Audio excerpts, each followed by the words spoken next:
Bonjour à tous, c'est Gloria de Polygotria, bienvenue sur ma chaîne. Alors, qu'est-ce que c'est qu'un prénom et à quoi ça sert? C'est parti pour le générique.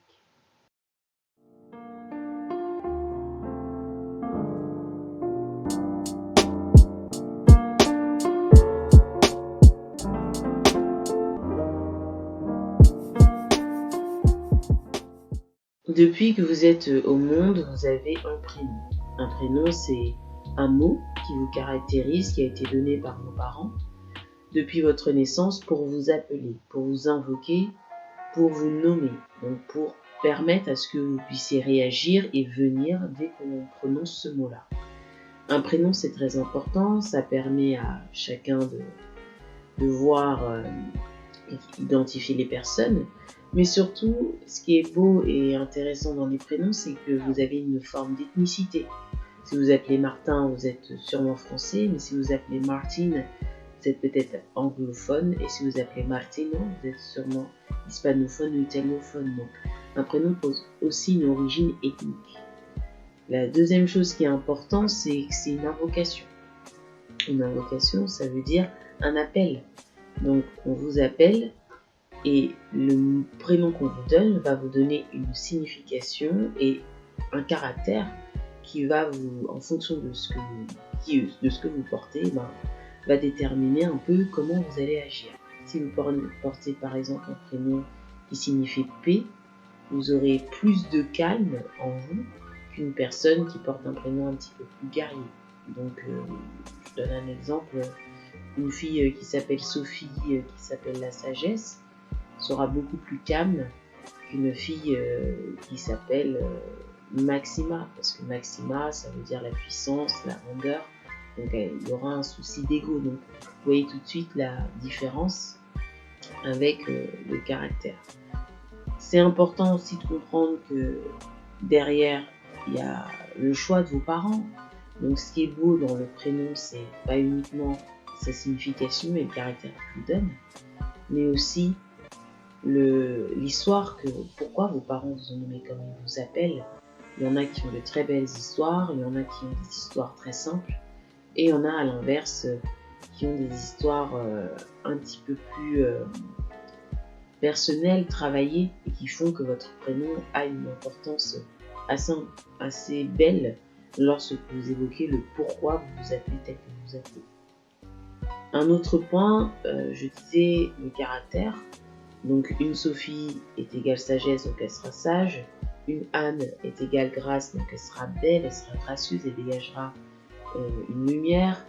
Un Alexandre veut dire défenseur de l'humanité, donc ce sont plutôt des hommes guerriers.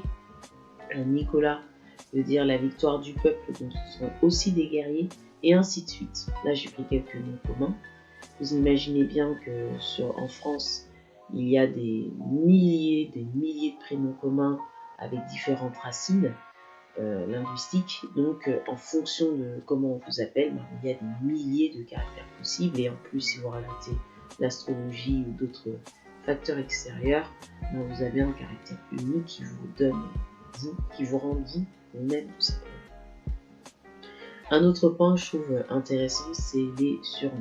Alors, les surnoms, ce sont des choses que je trouve fascinantes, c'est que je dis souvent cette théorie, en fonction de comment on vous surnomme, vous n'êtes pas pareil.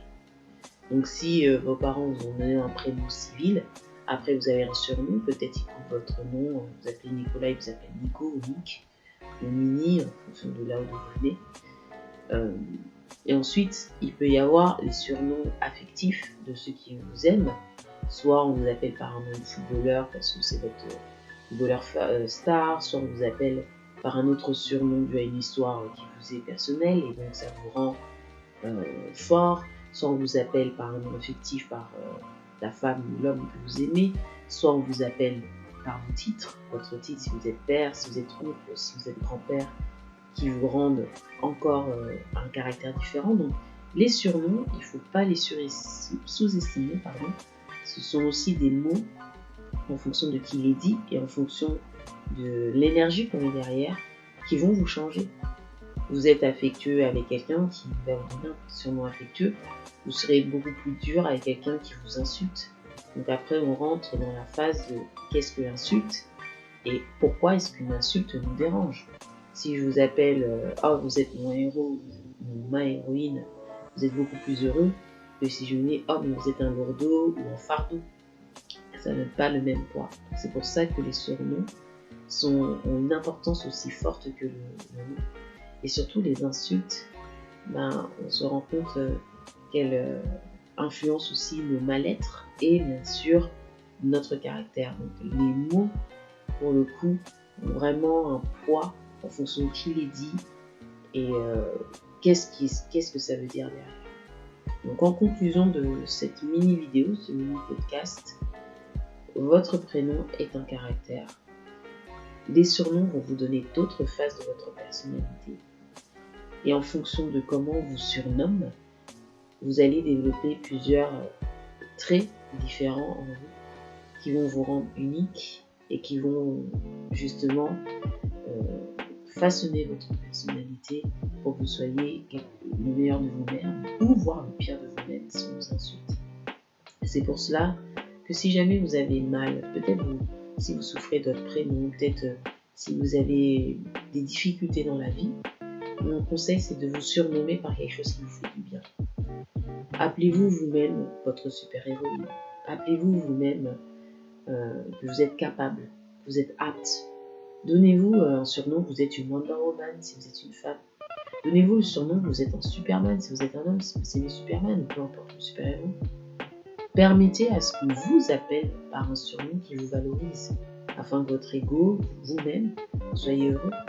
Et vous verrez que rien que ce petit changement, j'espère, vous permettra de mieux avancer dans votre vie. En tout cas, c'était tout pour cette vidéo et ce podcast. Merci de l'avoir écouté et de l'avoir entendu. Je vous souhaite à tous une excellente journée et je vous dis à bientôt. Ciao, ciao.